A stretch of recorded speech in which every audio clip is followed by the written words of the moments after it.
I'm Gary Bembridge. This is another of my cruising tips for travelers. I want to talk about the 5 things that cruise ships are doing while cruising is suspended, starting with this one.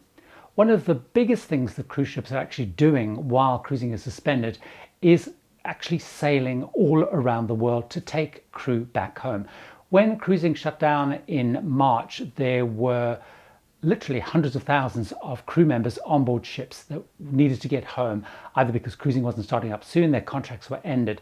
Lots of restrictions were put in place, particularly in the United States, of getting crew off ships and onto planes to go home. And of course, we saw lots of countries closing their borders. So the cruise lines embarked on a massive operation to put crew on ships from sister lines and sail them all around the world.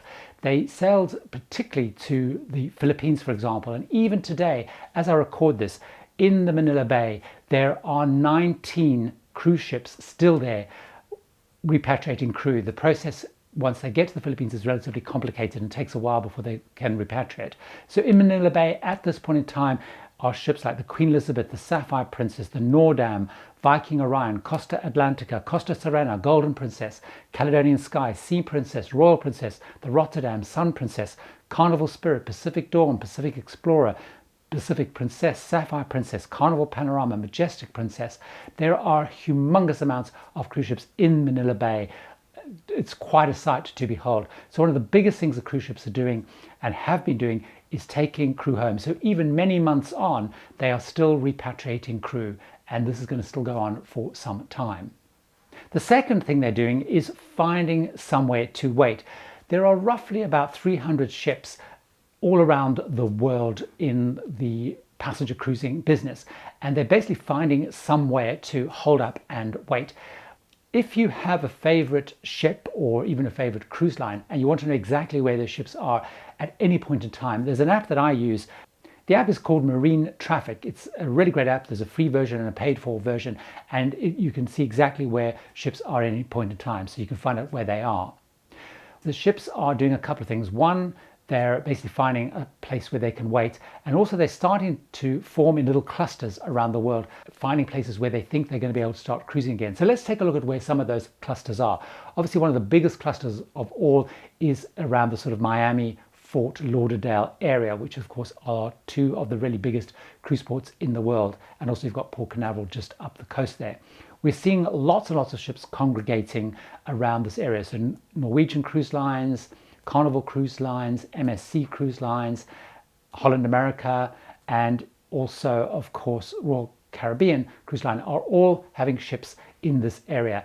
And again, looking at the app, I counted at least 20 or 30 ships. And what they do is they're mostly hanging around the sort of Bahama area, either just out at sea or actually using their private islands as a way of giving the crew some respite and some time on land.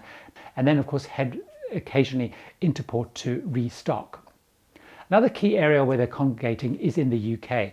So outside Southampton and even down to Dover, you're going to find lots of P&O ships, a lot of the Cunard ships, find Saga ships, Marella ships. Once you head up to Scotland, you'll find more of the Fred Olsen ships. You'll find, in fact, even some of the Azamara ships. And we've also seen more recently in Newcastle, 1 or 2 ships, particularly from P&O, appearing there. So in the UK, there's another whole bunch of ships.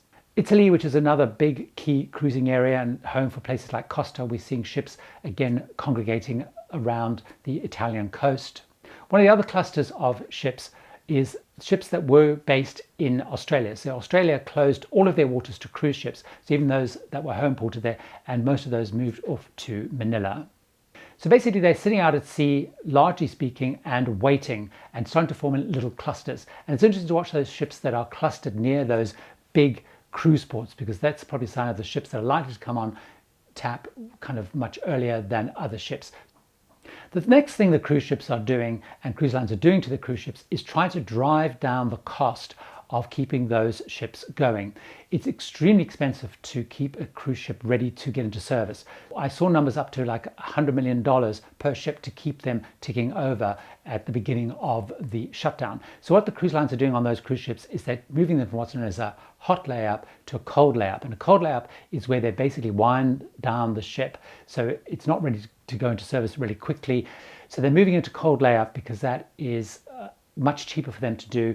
and they have been through that process and they're still going through that process. What of course they're doing is just ongoing maintenance, making sure that there's kind of daily maintenance going on to keep the ships up to scratch and also to keep the crew who's still on there kind of active and busy.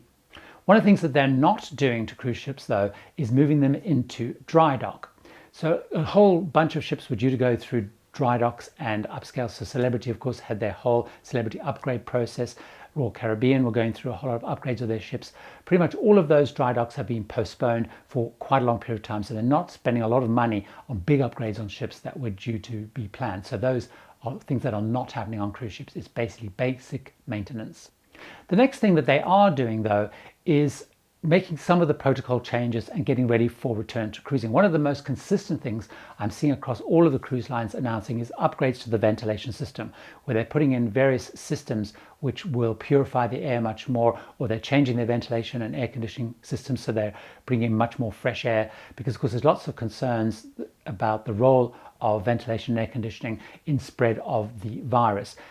And so what the cruise lines are doing, because they know that's a big issue and is a big discussion point, is they're installing kind of air purifiers into their systems. Even on new ships like Scarlet Lady has had that whole system upgraded and changed. Or for some of the older ships, they're upgrading all of those. And we're seeing that pretty consistent across all of the cruise lines. The other thing that cruise ships are doing while they are in suspension and unable to cruise is make sure that those crew that do remain on the ship are kept busy, occupied, and are kept as positive as can be. So there's the physical medical side, where you'll find many of them will have twice daily temperature checks. They've all been given accommodation, private accommodation, so they're not sharing accommodation. There's a certain amount of social distancing on board to try and make sure that the crew that are on board stay healthy and there's no outbreak on board. One of the big challenges the crew are facing, of course, is much more mental health challenges. And we've seen some very unfortunate incidents where crew have got really, really desperate. And so one of the key things that cruise lines are now trying to do on their cruise ships is to try and run a happy ship and a ship which has much more counseling and help for crew. Because clearly, if you're stuck on board, you're away from home for a very long time, and there's no early indications of when you can get back to work, when you can get home.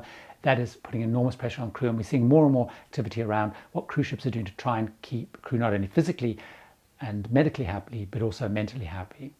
Cruise ships are pretty much not able to sail. We are seeing a few little pockets popping up where Hurtigruten has a few ships now sailing in Norway. The 2 Sea Dream ships are coming on stream. We're seeing 1 or 2 river cruise ships start. And of course, we're seeing lots of people hoping to start in July and August, like Uncruise are hoping to start up again because they have smaller ships under 250 passengers, so they don't fall under the CDC rules. So there's quite a lot of things that are going on cruise ships. Mostly it's around waiting, positioning, and getting ready for the day when cruising starts again. Hope you found this interesting and helpful. I have loads more videos packed full of cruising tips, advice, and insights. So why don't you watch another one of those right now?